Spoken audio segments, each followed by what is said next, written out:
Bismillahirrahmanirrahim. Alhamdulillahirabbil alamin wassalatu wassalamu ala asyrafil anbiya'i wal mursalin wa ala alihi wasahbihi. Kata Musannif rahimahullah taala, dan sunat yang kemudian daripada masuk kepadanya ada dua perkara. Jadi kita dah selesai tengok apa dua perkara, itulah azan dan iqamah yang disunatkan sebelum daripada masuk sembahyang fardu. Ada dua perkara lagi kata dia yang disunatkan dalam pelaksanaan sembahyang. Pertamanya adalah tasyahud awal.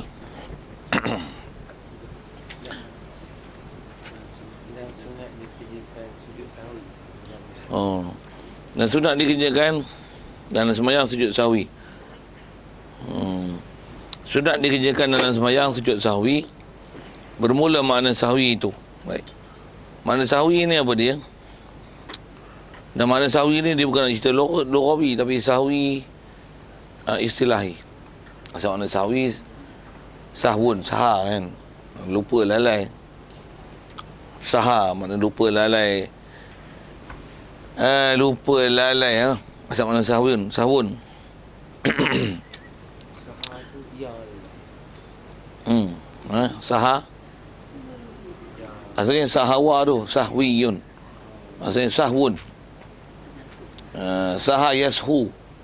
Saha yashu subah macam da'a yad'u. Jadi saha asalnya sahawa. Saha yashu sahwan. Jadi sahwi nisbah kepada sahwun lah. Sujud yang dinisbahkan kepada sahwun. Yang tu pun istilah nama sahwi tu dia istilahi syar'i. Baik. Jadi takrif syar'i bila sebut sahwun tu dengan makna iaitu perkara yang dijabarkan, yang dikerjakan, yang ditegah dan yang meninggalkan sunat ab'ad.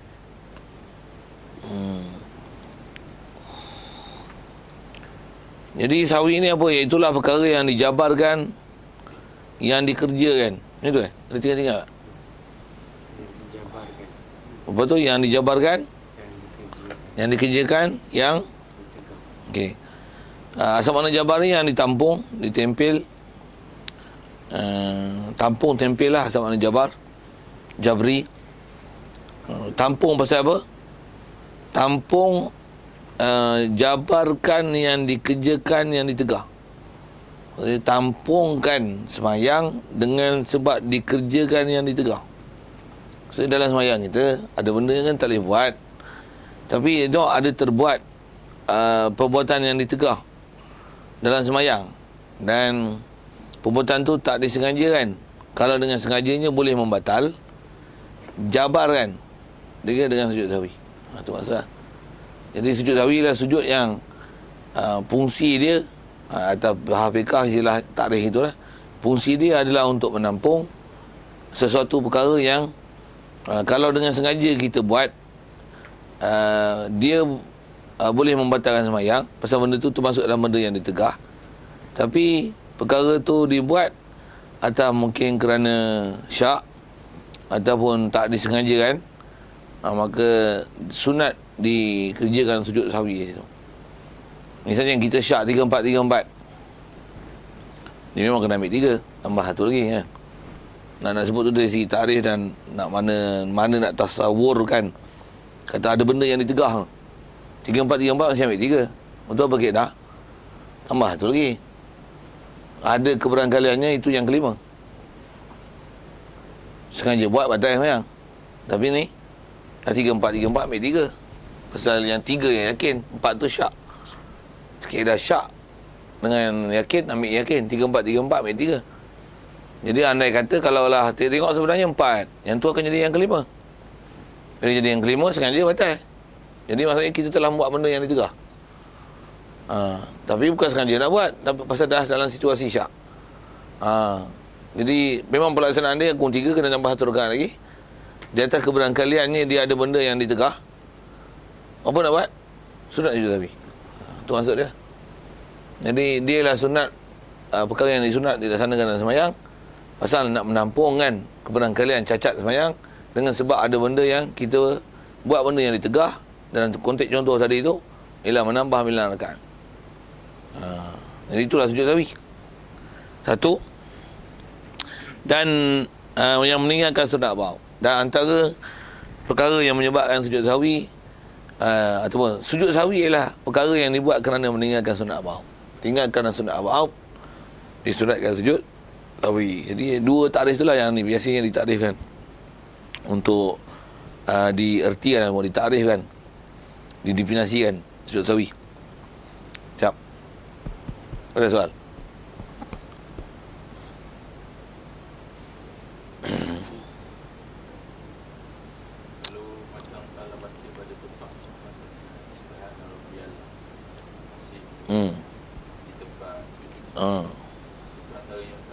Ya. Kalau ikut masuk dalam fiqh disebut kalau tersilap bacaan apa yang sepatutnya dibaca pada masa sujud ataupun masa rukuk ataupun duduk tahiyat, alhamdulillahirabbil alamin arrahmanirrahim maliki yaumiddin. Oh sudah. Fatihah dah. Ataupun naik baca naik tempat Fatihah berdiri. At-tahiyatul wabarakatuh. Cuma tahiyat lanjut. Antara perkara yang disunatkan untuk sujud sahwi ialah memindahkan, khusus yang disebut memindahkan rukun-rukun qauli daripada tempat dia. Ada antaranya perkara bacaan-bacaan yang bukan pada tempat. Maksudnya sujud baca tempat rukuk tempat sujud. Antaranya disebut memindahkan rukun qauli daripada tempat asalnya dan mengubahkan bacaan pada tempat-tempat yang bukan bacaan. Tempat sujud baca tempat rukuk tempat sujud. Juga ialah antara perkara yang termasuk disunatkan mengerjakan sujud sahwi. Takrif tu kalau ikut tak perhati pun nisbah definisi takrif jamik manik tu. Tapi kalau ikut nisbah sedarai perkara-perkara yang disunatkan untuk sujud sahwi, memindahkan bacaan sekalipun bacaan sunat adalah antara yang disunatkan sujud sahwi. Cuma buat tak buat tu satu hal lah. Tapi antara yang disunatkan sujud sahwi adalah memindahkan bacaan sekalipun bacaan sunat yang bukan pada tempatnya.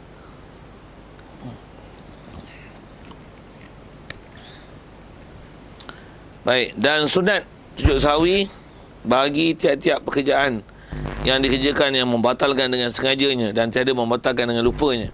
Itu tak ada. Sunat mengerjakan sujud sahwi bagi setiap perkara yang kalau dengan sengaja yang kita buat boleh jadi batal, dan tak sengajanya tak membatalkan solat. Dengan tak sengaja tak membatalkan solat, tapi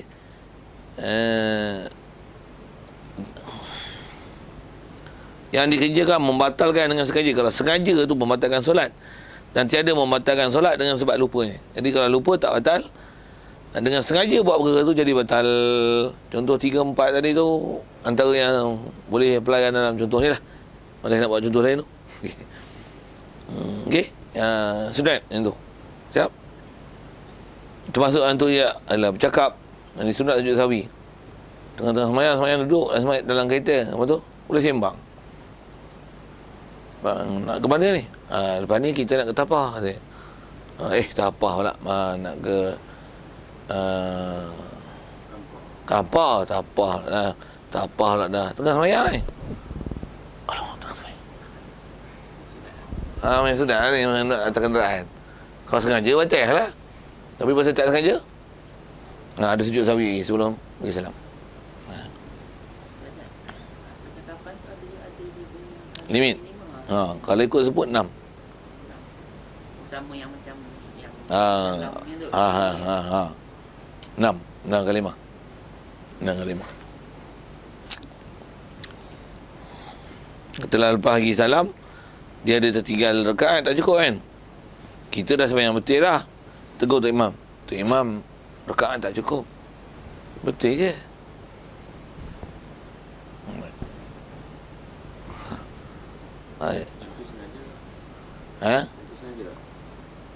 Dia tak sangka.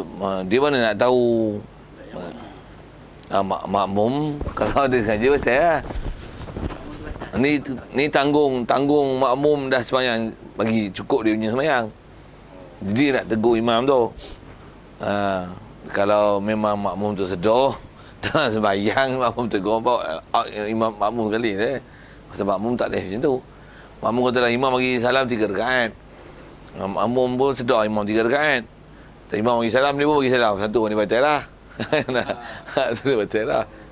Jadi kita andaikan ada benda tak batal lah, tapi makmum tegur ke imam. Jadi kata, tak imam tadi kurang satu. Dia pun, ya ke? Ya ke tu dia terlajak sebut lah tu kan. Ya ke? Oh, teringat. Boleh. Kalau ikut, kalau tak lama pasil, dia bercakap pun dah bukan di atas maksud dia perasankan diri dalam solat. Dia ke tu pasal nak tahqiq tadi kan. Itu macam mana? Terus kan sepanjang. Dia dobit dia 6. Dobit dia 6. Dari cakap banyak ni pun dobit dia 6. 6 kalimah. 6 kalimah.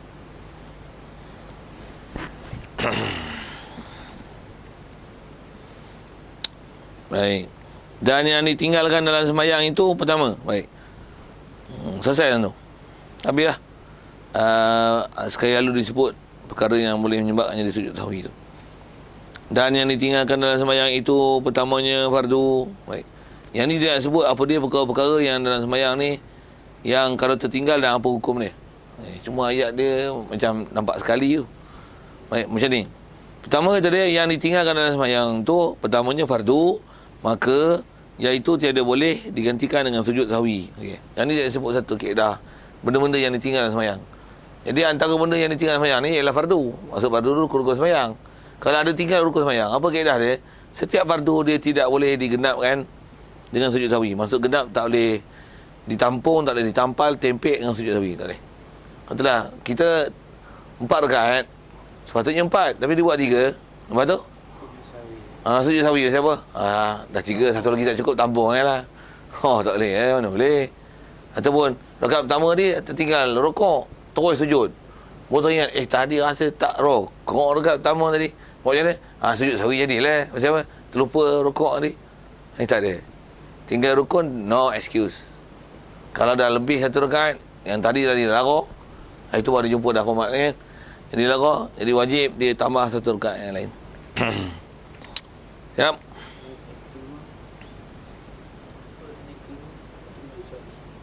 Sama yang tu termasuk yang tak ada tadi lah. Maksudnya dengan sengajanya boleh membatalkan solat, tapi yang ni dibuat dengan tak sengaja disebabkan berlaku syak. Berlaku syak. Berlaku syak. Sujud sahwi. Tak ada sujud sahwi. Macam mana? Kelima tu dia sedar. Maksudnya dia naik tu ada 5. Bila dia sedar naik, terus turun duduk sujud sahwi ya. Tayar awal, tayar akhir. Tuntutan ada tu tayar sahwi tak? Pasal bila berdiri lajak tu, kalau dengan sengaja batal. Tu dobit tu perkataan tu ada. Apa yang dengan sengajanya batal solat, tapi yang ni dia tak sengaja. Pasal tadi dia tak syak. Dah berdiri dah, kendung elok-elok. 5 ni. Turun je. Turun aja, baca tayar akhir dan ada tuntutan sujud sahwi.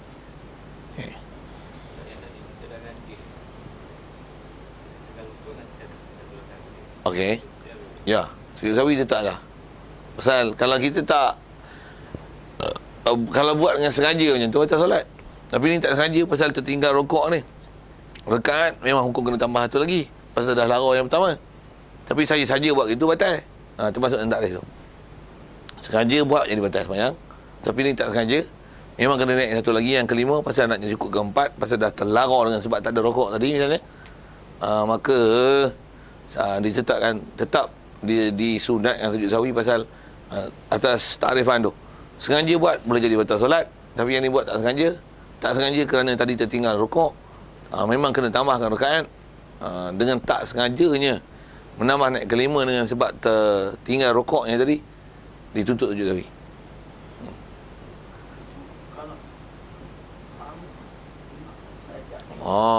Yang tu kena tengok peraturan makmum mana pula. Okey.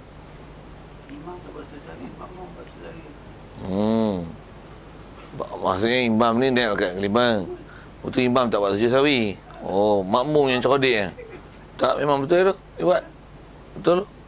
Pasal kaedah dia bila imam ni tuntut sujud sahwi, tengok imam tak buat, maka di makmum dituntut juga untuk sujud sahwi.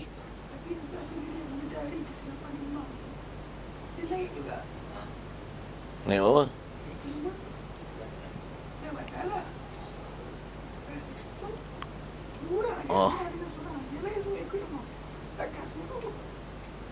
Setelah di kaedah ni mana-mana makmum yang memang sedar kelalaian imam dan diikut, sedangkan dia tahu yang ni ialah rakaat yang lebih, tanpa tahu sengaja naik, batal lah. Batal lah. Kelakar itu.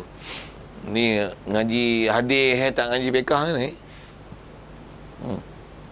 Tu akibat ngaji tafsir, ngaji hadis tanpa ngaji bekah tu. Iya betul. Tak saya tanya. Bagi permasalahan masalah imam silap ni bila tak ngaji bab ni. Apa semua tak betul yang silap. Macam apa? Ngaji berapa puluh tahun tu. Sejak dulu yang ulang masjid. Yang tu yang ulang tak main masjid asal tu yang memang tu ya. Tak erti apa, dia tak boleh belajar hukum. Macam mana nak menyelesaikan apa-apa isu kesilapan dalam solat. Betul.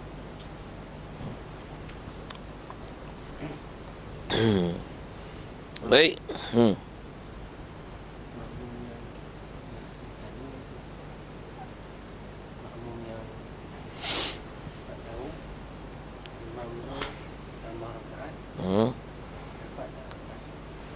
Makmum yang tak tahu.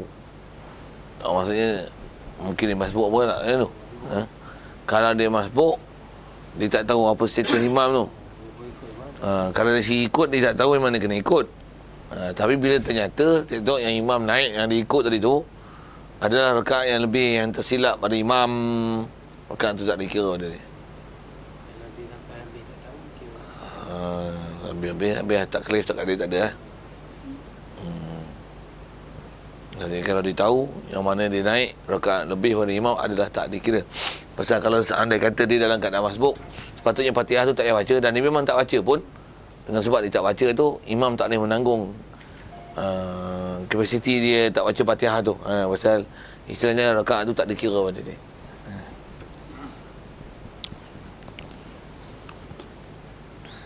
Baik. Jadi kalau fardu dia tak boleh ditampur dengan sujud sahwi. Tetapi wajib ia seseorang sembahyang yang tinggal fardu tadi, kembali kepadanya, kepada fardu yang ditinggal, mendatangkan dia kena buat apa yang ditinggal. Jika ada masanya itu lagi hampir, syarat mesti hampir. Maksudnya jangan panjang perceraian. Ini kalau rakaat misalnya, dan dihubungkan dianya, kemudian ia sujud sahwi. Jadi dan dihubung. Istilah hubung ni maksudnya sambung terus. Istilah hubung tu jangan panjang perceraian satu hal. Istilah hubung ni kalau bahasa Arab disebut bana lah solatih. Bana ni terus ya. Katalah ni 3 bagi salam. Untuk tu ada orang tegur, sembahyang tak cukup rakaat tu. Buat macam mana? Bangkit tambah. Tambah tu takbir niat lain. Aku sembahyang. Tak, istilahnya tu. Istilahnya hubungkan dia. Kemudian lepas tu baru sujud sahwi. Rakaat last sekali sebelum bagi salam tu sujud sahwi. Kaedah dia hubung. Istilah hubung ni maksudnya kalau nak takbir atas semata-mata nak isyarat masuk solat ataupun intiqalat. Dan kalau ikut tak takbir tak apa, pasal dengan qasad dia untuk menghubungkan solat. Dia hukum orang masuk semua dalam solat. Dan sujud sahwi nanti sebelum bagi salam. Itu kaedah dia. Ini kaedah kalau tinggal fardu, tinggal rukun sembahyang. Kembali. Cuma kalau macam dia jadi imam, dia bila ada rukun Tinggal. lepas tu dia dah sujud lah. Fatihah yang ditinggal tu. Jadi bila dia kembali tu, status makmum tu kena kembali juga. Ini tak. Makmum pasal makmum tak tahu. Makmum tak tahu kalau farakah. Sebab makmum dia tak boleh tak tahu, dia tak tahu apa masalah imam. Jadi antara kaedah dia memang kalau tengok keadaan jantung tu, mufarakah yang imam. Antara imam sujud, bila sujud teringat, teman tak rokok rasanya. Tu hutang dia. Jadi dia wajib berdiri rokok. Makmum memang kalau dia tahu imam tak rokok tadi, dia follow ke tak rokok, batal sembahyang dia. Jadi kita faham ni imam tu rokok lah, cuma datang syak kat imam ni. Dia kata teman tak rokok je rasanya, dia wajib bangun dan rokok. Makmum bila dia tengok imam dah sewil memang dia tak boleh follow, menyalahi peraturan. Jadi bila dia tak tahu keadaan, memang mufarakah. Mufarakah je lah boleh. Tunggu pasal takut dia tunggu tahu ni. Tunggu tahu sujud. Memang munasabah hanya mufarakah. Dalam contoh tu lah, nak tunggu kau ni. Tunggu tu ya akhi. Macam mana tu? Imam ni duduk berdiri. Imam duduk berdiri kia nanti kan baca Fatihah kali. Dah. Bukan imam terlebih kan. Ini imam ngantuk. Okey. Ni imam dah sujud. Makmum semua follow imam ni. Imam tu jadi syak. Rokok tak tadi. Imam dah bangun. Pasal imam ni peraturan dia sembahyang seorang. Dia dah kata, makmum kelang kabut lagi. Hang peduli apa makmum kelang kabut? Hang punya peraturan, hang sebagai imam, hang syak rokok. Hang kena berdiri rokok. Makmum tadi, ada sibuk jaga makmum apa. Makmum dia kena tahu hal yang sepatutnya dia kena buat apabila imam tersilap tu. Jadi bila imam bangun Fatihah, makmum macam mana? Dia tengok imam ni sewel Dia tak tahu hal imam. Apa kaedah makmum? Dia apa-apa yang dia perasan ke imam menyalahi peraturan solat, dia tak boleh ikut. Makmum tak boleh ikut. Apa prosedur dia? Mufarakah. Kalau nak tunggu tak, katalah dia berdiri, tunggu. Dia nak tunggu. Dia tengok imam lepas berdiri dia rokok. Apa ni? Itu yang kau tengok munasabah tu, nak tunggu tu macam tak selesai masalah. Ada bab yang boleh tunggu kan. Katalah kita dekat keempat ni, imam tak tahu dia terajak naik 5. Boleh dua pilih mufarakah atau tunggu. Jadi bila tunggu lah. Jadi imam dia selesai lah sembahyang dia. Sekali dia bagi dia sujud sawi, kita sujud sawi lah. Kalau kata dia edak pun tuntutan sujud sawi dia tak ada. Pasal bila tuntutan dekat imam ada, tuntutan dekat kita ada. Dan kita pula memang tak niat mufarakahkan dia. Masih ada hubungan imam makmum situ lah. Tapi di situ boleh tunggu. Pasal kita tahu situasi dia macam mana. Yang ni tak tahu status. Apa masalah imam ni? Memang munasabahnya mufarakah itu. Yang tadi yang makmum yang imam ziyadah. Imam. Kalau dia tahu hal imam ziyadah tu, mufarakah tu lah. Dia tahu. Dia masbuk kan. Okey. Kalau dia ikut. Sama ada dia mufarakah ataupun tunggu. Tunggu dalam keadaan duduk. Pasal dia perasan ni. Dia sekali pun ada rakaat lagi. Pasal sepatutnya imam kena tahiyat akhir. Dia perasan imam sepatutnya kena tahiyat akhir ni. Walaupun dia baru follow imam 2 rakaat. Imam sepatutnya kena tahiyat akhir dah, pasal dia tengok dia tahiyat awal ni. Sepatutnya memang kena bagi salam ni. Kena tahiyat akhir. Itu imam naik rakaat kelima. Dia kata, imam kelima ni. Dia tak naik kelima. Memang dia tak boleh naik kalau dia sedar. Kalau dia buat hayal apa tu hayal lah. Itu hukum hayal. Tapi kalau dia sedar, dia tak boleh naik. Dan pilihan dari situ. 2. Mufarakah. Tertunggu. Itu kalau yang dia tak ada masbuk. Kalau dia ada masbuk 1 lagi rakaat. Sekali pun tak boleh naik. Jadi kan dia kena tambah itu kan. Ya. Jadi hal dia tu kira Tunggu. 2 pilihan. Hal dia tu kira dia sama bangun tapi mufarakah. Tak ada. Mufarakah dulu baru boleh bangun. Mufarakah dia bangun. Dia mesti kalau nak bangun kena mufarakah dulu baru boleh bangun. Maksudnya dia tengok imam berdiri. Imam sewel lah ni. Mufarakah bangun. Tapi kalau dia pun naik. Imam ni kat kelima ni. Wajib turun dulu sebelum mufarakah. Bab-bab tu selalu orang tak faham tu. Pasal apa? Pasal dia hukum naik tu, naik pasal ikut imam. Sedangkan imam tu sepatutnya sepatutnya dia bukan rakaat untuk naik. Jadi dia terlajak tu. Sebelum naik mufarakah dia kena balik pada pangkal jalan tu. Wajib tobat dulu. Bahasa tu lah sikit tobat tu. Maksudnya dia wajib balik semula pada kedudukan posisi duduk. Mufarakah baru boleh naik. Dia ada buat dia dalam bab sujud sahwi tu buat tu. Dia dalam bab tahiyat awal tu. Masbuk pada rakaat aman. Rakaat tu tak dikira. Apa-apa rakaat yang tak dikira pada imam disebabkan ada ziyadah.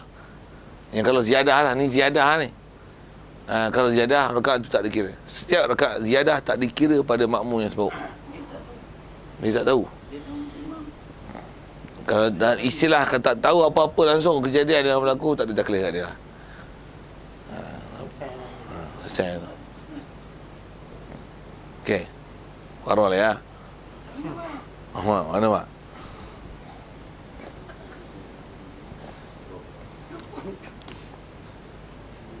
Itu tinggal rukun. Yang keduanya yang ditinggal ialah sunat. Dan sunat dimaksud sini adalah sunat abang, kunut dan tahiyat awal. Maka jangan ia kembali seperti ia lupa. Baik, kaedah dia maka jangan kembali. Kalau makmum dah terlajak, imam orang sembahyang dah terlajak, sepatutnya kunut, brum sujud, ataupun tahiyat awal, brum diri. Apa kaedah? Jangan kembali. Jangan kembali. Maka jangan ia kembali. Contoh seperti ia lupakan tahiyat awal. Jadi lupa tahiyat awal, dia berdiri tu lah. Atau lupa kunut subuh, maksudnya dia sujud lah. Ataupun termasuk dalam kunut subuh ni ialah kunut witir pada nisfu yang kedua pada bulan Ramadan. Pasal nisfu yang kedua bulan Ramadan, isi hukum kunutnya mengikut kawan Syafi'i, dia lah hukum sunat abang, bukan sunat hay'ah.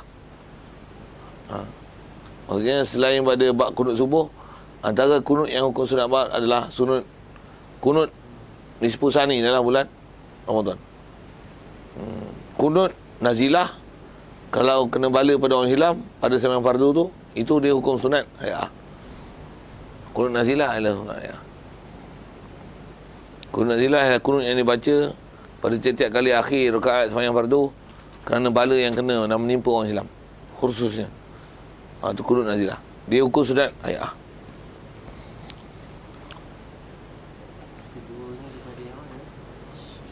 Keduanya daripada tiga ni benda yang ditinggal daripada dalam solat. Kan matruk solat selawat salasah. Yang ditinggal sembahyang tiga. Tinggal fardu, tinggal sunat abad. Nanti ada keempat, tinggal sunat hay'ah. Kedua situ. Yang kedua daripada tiga benda yang ditinggal dalam solat. Cuma tadi dia tak sebut pun tiga. Yang ditinggal dalam solat ialah fardu. Untuk yang keduanya selawat sunat, sunat abad. Yang ketiganya hay'ah. Kedua daripada tiga perkara yang ditinggalkan dalam solat. Maksud dia tinggal tu, kebengkaran kalian tinggal tu. Baik, kaedah dia jangan kembali kepada keduanya. Okey. Jadi manakala sudah ia berdiri betul dalam masalah tahiyat awal ataupun sudah sujud dalam kaedah sujud, dalam kaedah kunut subuh ataupun akhir Ramadan, nisfu sani pada akhir Ramadan, jangan lagi kembali makmum, orang sembahyang kembali orang musalli kepada keduanya, kepada kunut ataupun tahiyat awal.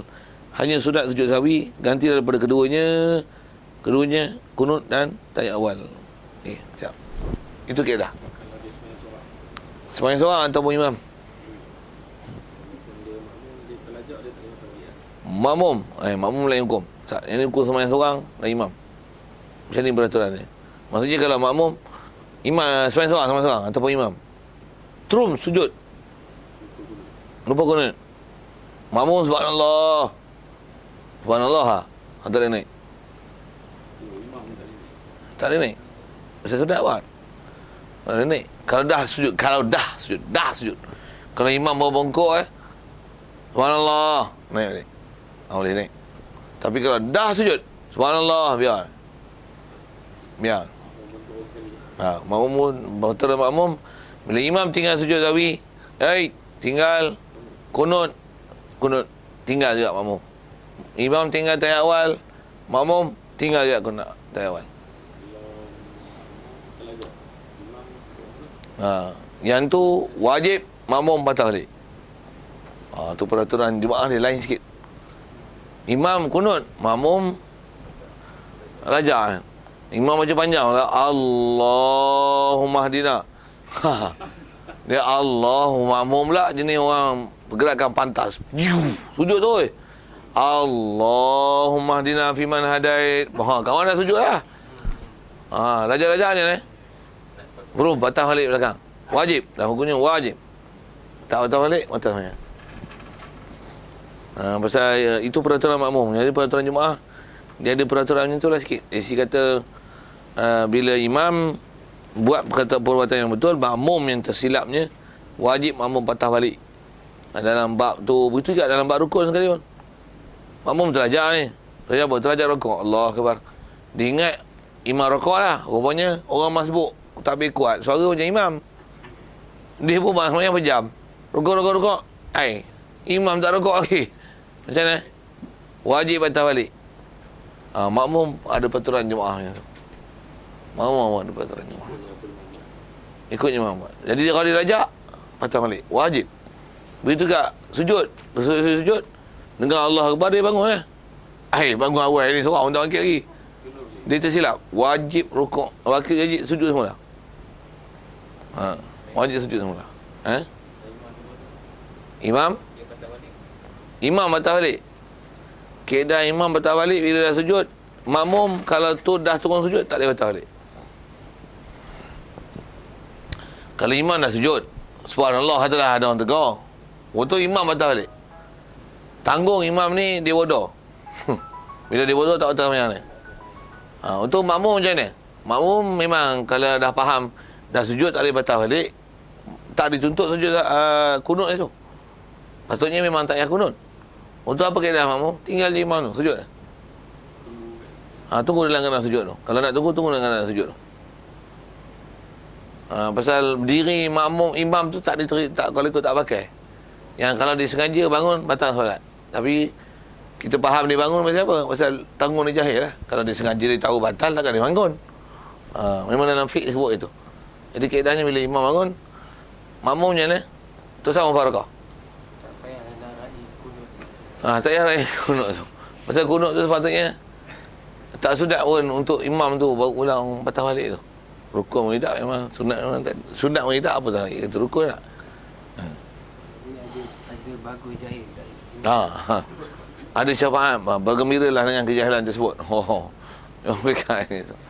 Jadi maksudnya dengan sebab jahil tu tak batal sembahyang dia. Tapi kalau dia tahu, batal. Kalau yang macam dia buat witir dan 3 rakaat set, rakaat kedua tu tak kiranya dia Keedah rakaat tahiyat awal pada witir yang ditiga kan tu sekali. Walaupun dia tak afdal, tapi sah buat. Keedah tahiyat awal dia kena tengok macam ni pasal bab-bab sembahyang yang kalau dia lebihkan daripada 2 rakaat ni sama ada 3 atau jadi 4. Dia ikut kaedah dia. Kalau memang dia nak sujud, nak tahiyat awal, dia tertinggal ada sujud sahwi. Kalau dia memang tak nak tahiyat awal, tak ada sujud sahwi. Pasal dia memang sengaja tak mau buat. Dia sembahyang-sembahyang yang ada pilihan macam tu, dia ada hukum macam tu lah. Tapi kalau sembahyang yang maghrib memang tak ada pilihan, dia hukum tadi. Masalah witir, witir ada pilihan. Ya.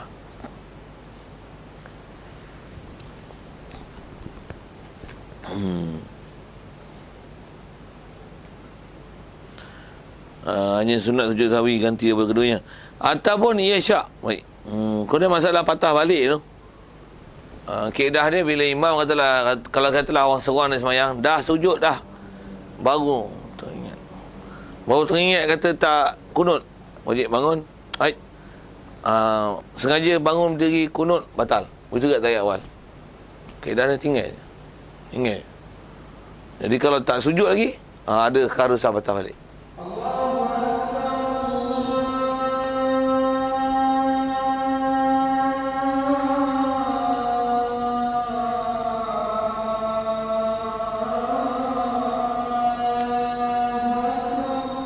Atau isyak.